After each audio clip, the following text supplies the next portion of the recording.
Muito bem, quero saudar os irmãos, as irmãs, com a paz do Senhor. Estamos mais uma vez gravando esse vídeo no que se refere à nossa lição de número 11, que tem por título o templo, a visão do templo e o milênio. O profeta Ezequiel, aquele profeta das visões, ele começou com as visões lá no capítulo, desde o capítulo 1, todo o capítulo do livro do profeta Ezequiel, ele se refere, mostra visões que Deus revelou ao profeta, com mensagens da época e mensagens escatológicas e mensagens para os nossos dias. Ele começou no capítulo 8, capítulo 1, e na lição passada estudamos sobre a restauração nacional de Israel e a restauração espiritual. Israel tinha se afastado dos princípios que Deus estabeleceu, como povo peculiar de Deus, como um povo santo, um reino sacerdotal. Israel não cumpriu, não seguiu os preceitos determinados por Deus, e por isso Deus o corrigiu, o povo. E o profeta fala disso. E hoje, essa pré-aula é sobre a lição de número 11, falando do templo, do templo e o milênio. O templo de que fala aqui é diferente. A introdução começa nos dizendo, vou ler aqui: depois das visões e dos diversos discursos contra o templo e contra a cidade de Jerusalém, em Ezequiel, os oráculos divinos substituem ameaças e castigo por bênçãos futuras. Estudamos na lição passada a restauração espiritual de Israel, que o profeta anunciou para um futuro distante. Veremos a partir de agora o epílogo da revelação de Ezequiel. É longo e ocupa os capítulos de 40 a 48, mas o registro de volta da glória de Deus aparece depois da descrição do templo. Muito bem, então, aqui está o profeta se referindo agora, na primeira parte que estudamos na lição passada, era sobre a correção de Deus sobre o seu povo por ter negligenciado os princípios de Deus, a chamada de Deus, a posição que Deus colocou Israel, mas eles negligenciaram, então tiveram que passar por essa correção. E na visão primeira, quando Ezequiel teve aquela visão do vale de osso seco, seria Israel morto espiritualmente, mas a profecia, eles criaram carne. E agora aqui é a renovação espiritual, e já passa para o novo tempo. E o primeiro tópico dessa lição nos diz que sobre o que vem depois da restauração. E o que vem depois da restauração é o projeto de construção do novo templo, que é o templo do milênio. Esse milênio é um período de 1000 anos. Após o arrebatamento da igreja, 7 anos das bodas do Cordeiro, a igreja é levada ao céu e fica 7 anos nessa festa que a Bíblia chama de bodas do Cordeiro. E após, Jesus vem com a igreja para estabelecer o seu reino milenar aqui na terra, por 1000 anos.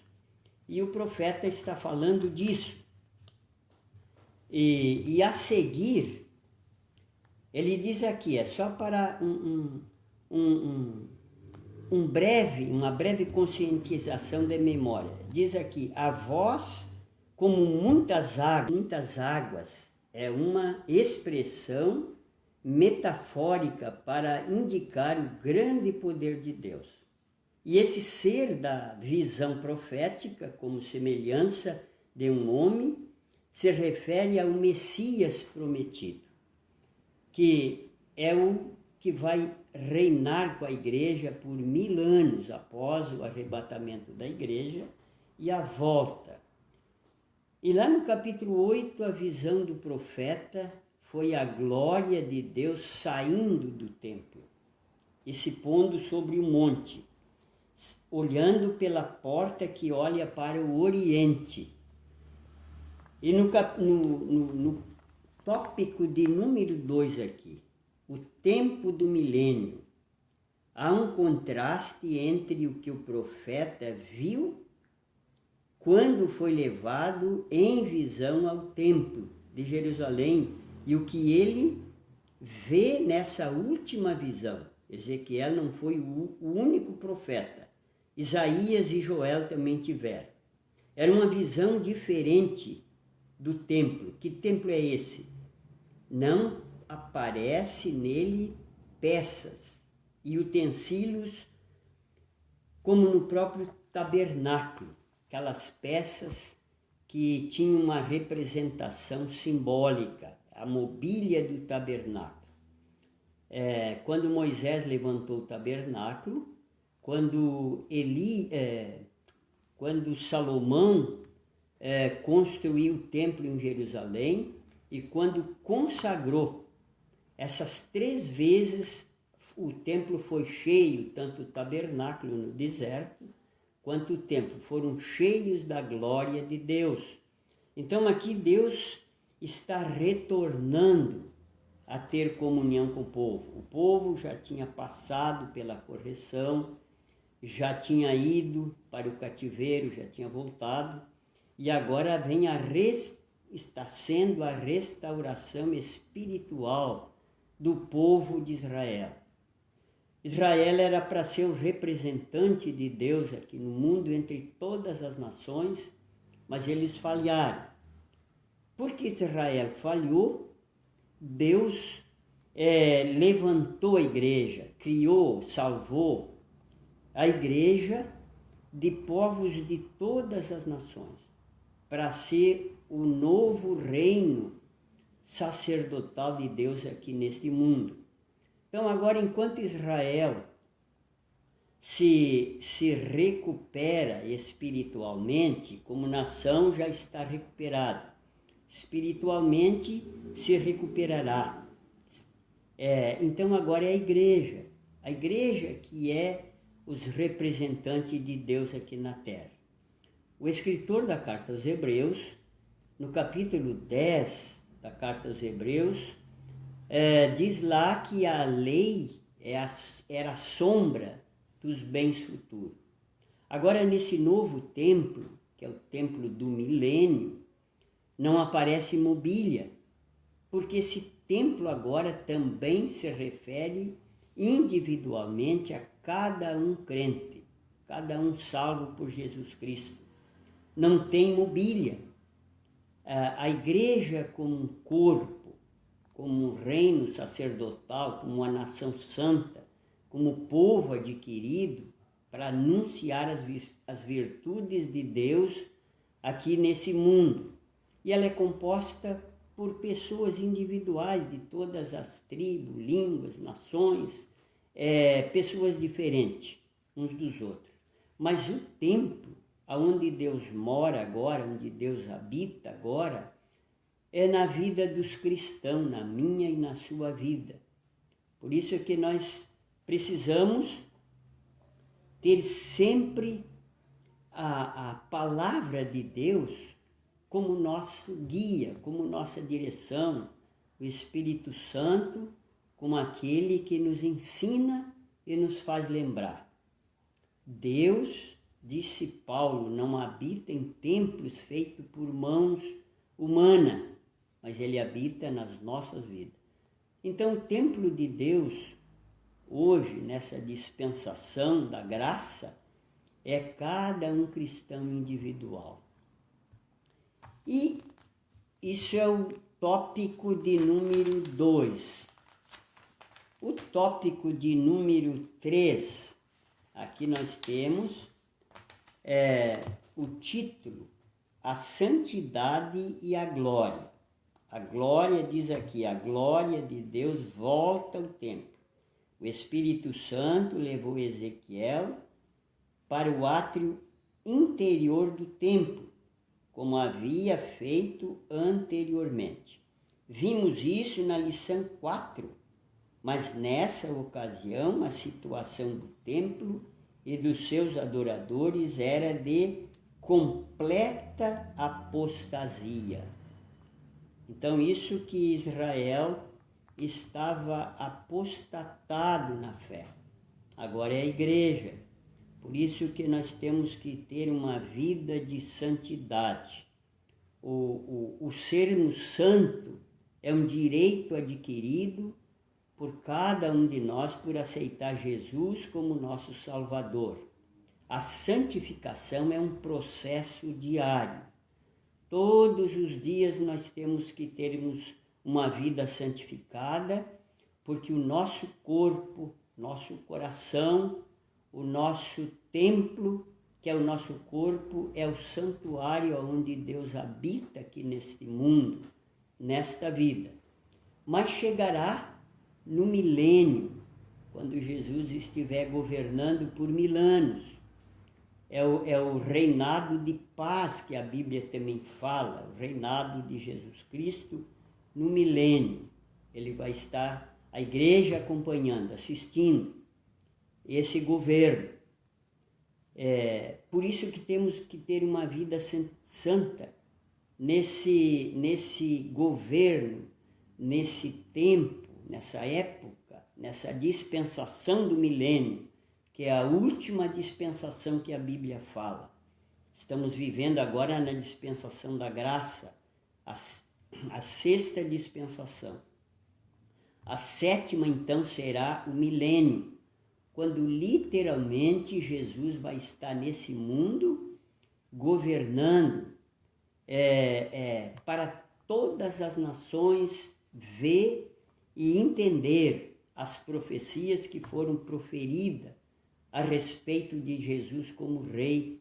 Quando ele veio, os judeus não acreditaram, porque esperavam um rei que viesse libertar eles do jugo de Roma. Mas Jesus não veio guerrear, libertar nesse sentido.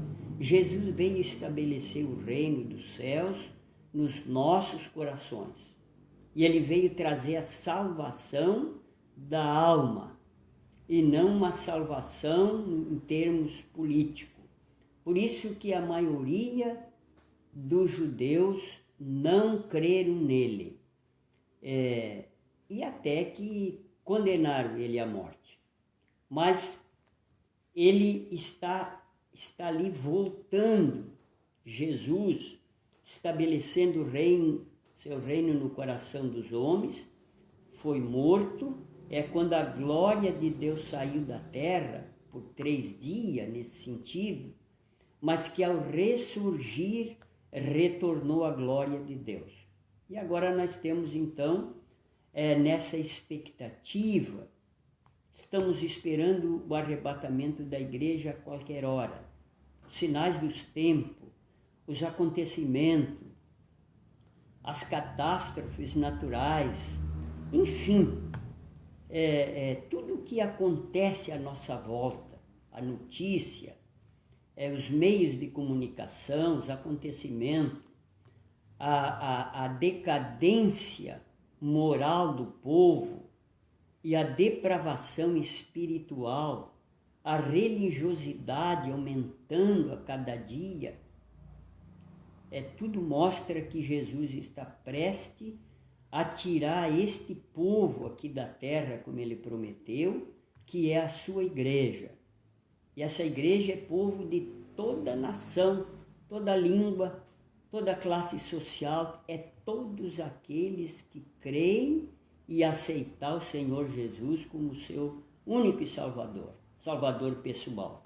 Jesus não veio implantar aqui na terra uma religião. Jesus veio salvar a humanidade.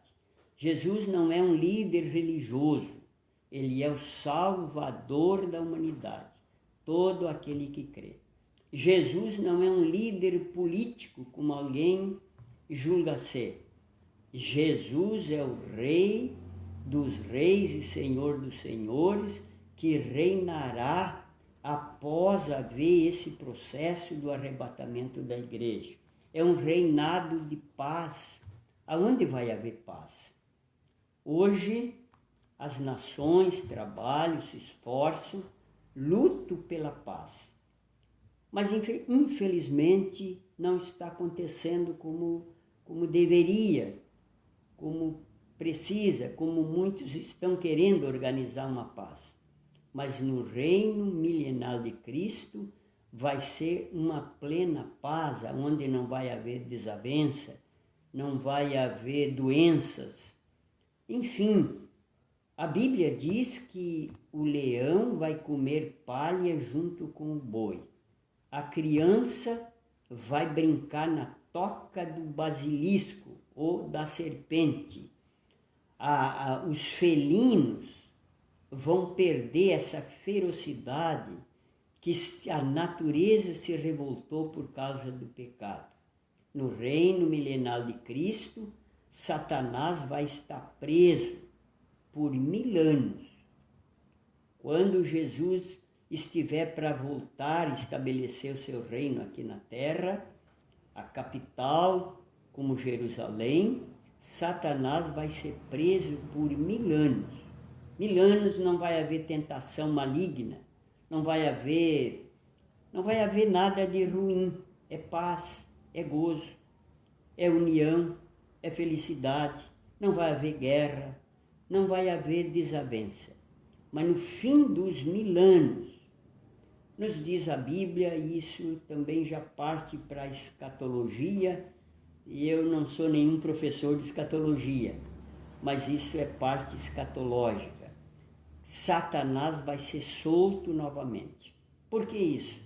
Alguém pergunta, quantas vezes já me perguntaram, alguém diz, mas se Deus é amor, se Deus é tão bom, por que acontece tanto desastre, tanta desavença, tanta imoralidade? Por que Deus não toma uma providência? Por que Deus não age? Exatamente por Deus ser amor, que Ele está dando um tempo.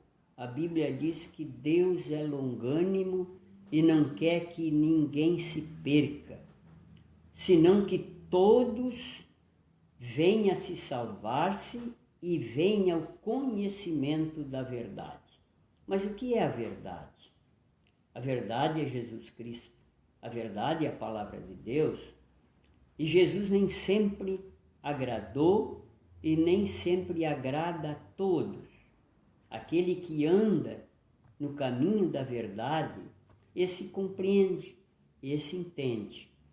Então, Deus quer mostrar para o povo, para todos aqueles que têm dificuldade de compreender o plano de Deus, Deus quer mostrar que o homem é ruim por si próprio.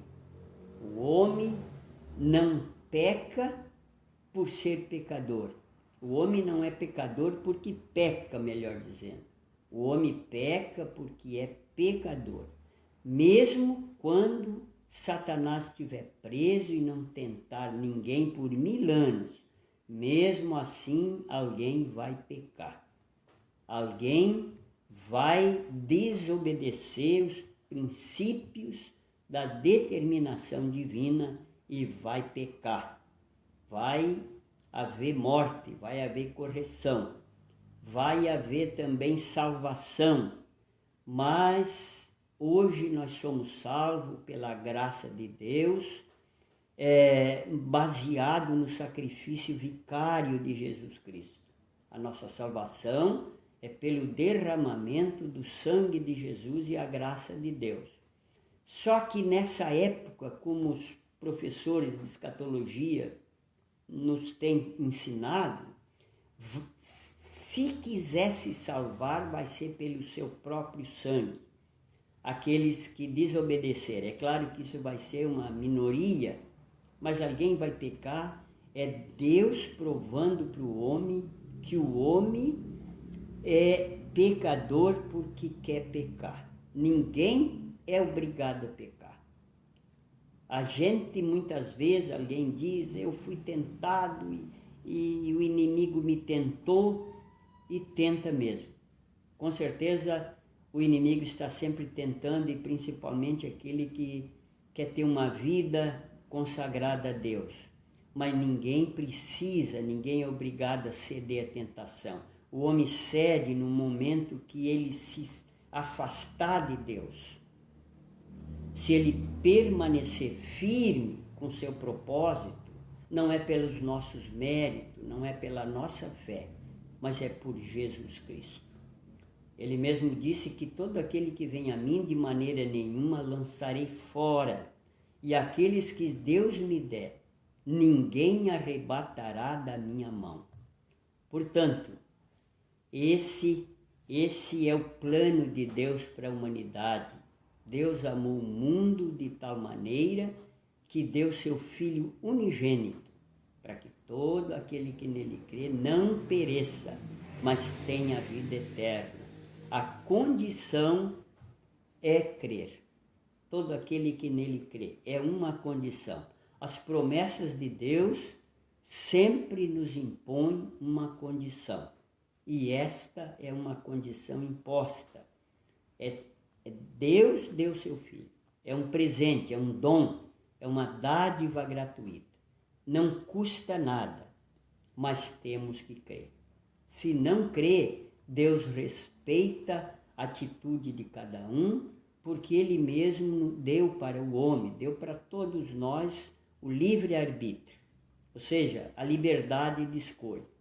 O Adão, lá no paraíso, ele escolheu a pecar, escolheu a desobedecer a Deus. E por aquela causa, aquela atitude de Adão, ele pecou e entrou o pecado em toda a natureza, toda a raça humana. E a nós já nascemos com a nossa natureza humana pecaminosa, porque somos descendentes também de Adão, nesse sentido. Muito bem. Então, domingo, dia 11, e a lição também é número 11. E também estaremos comemorando domingo, dia da Bíblia. A Bíblia, irmãos, é a bússola de Deus para o cristão, aquele que está na caminhada em direção à eternidade com Deus. Há dois lugares para as pessoas passar a eternidade. E Deus não obriga ninguém a ir para nenhum deles, é nós que escolhemos, é uma escolha. Para ir para o céu, ficar em toda a eternidade, toda não, porque a eternidade não tem fim, eu não sei explicar. A eternidade não tem tempo, é eterno. Não é passar a eternidade, é viver na eternidade, junto com Deus. A escolha tem que ser o caminho apertado, que a Bíblia diz que é Jesus Cristo. E o caminho largo, que leva à perdição, que leva à condenação eterna. É onde vai a pessoa ficar a eternidade vivendo em lugar de tormento. E a Bíblia diz lá em Marcos 10:45, que esse lugar terrível, o bicho nunca morre e o fogo nunca se apaga. É um lugar de tormento. E na tradução da língua alemã quer dizer remordimento. A pessoa vai cair no inferno, consciente de que foi porque não aceitou Jesus Cristo. E isso vem um peso, um trauma. Eu não sei explicar em palavra, esse peso na consciência. A pessoa vai se remorder, mas não tem mais salvação. É a escolha. Amigo, irmão, você que está me ouvindo. Não sei se tem alguém que não é crente, que ainda não fez uma decisão por Jesus Cristo, que está me assistindo nesse momento. Escolha Jesus Cristo. Vamos para os céus. Vamos ficar junto na eternidade. Jesus está sempre de braços abertos para receber todos quantos se chegarem a Ele. Ele é misericordioso, Deus é longânimo. E domingo que vem vai estar na classe, desde a classe junior até os adultos, todas as classes, devida classe na igreja, os professores, as professoras vão estar ministrando uma lição da palavra de Deus. A classe dos adultos é essa aqui, o templo e o milênio.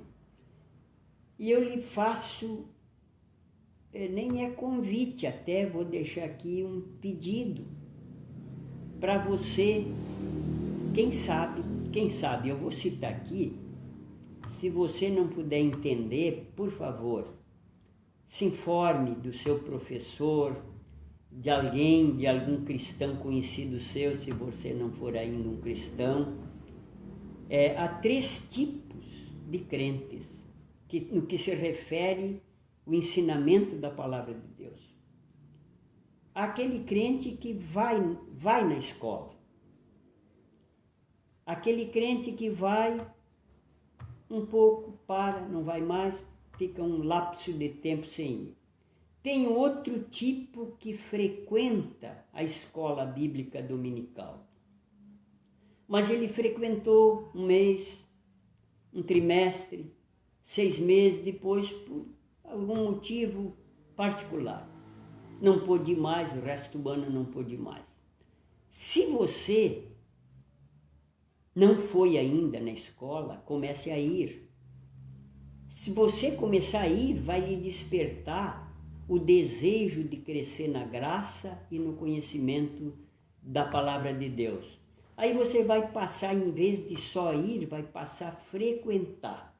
Se você estiver frequentando a escola bíblica dominical, você vai passar a ser aluno, você vai começar a crescer, seus entendimentos vão se abrir para receber a instrução da palavra, o seu coração vai se agradar, vai se alegrar, e você vai ter o desejo de crescer mais e mais e mais, até a vinda do Senhor Jesus Cristo. Ser aluno da escola, aprendendo a palavra de Deus. E nunca, enquanto estivermos nessa vida, nunca vamos aprender tudo, mas podemos crescer no conhecimento. Então aqui fica o meu convite, o meu pedido.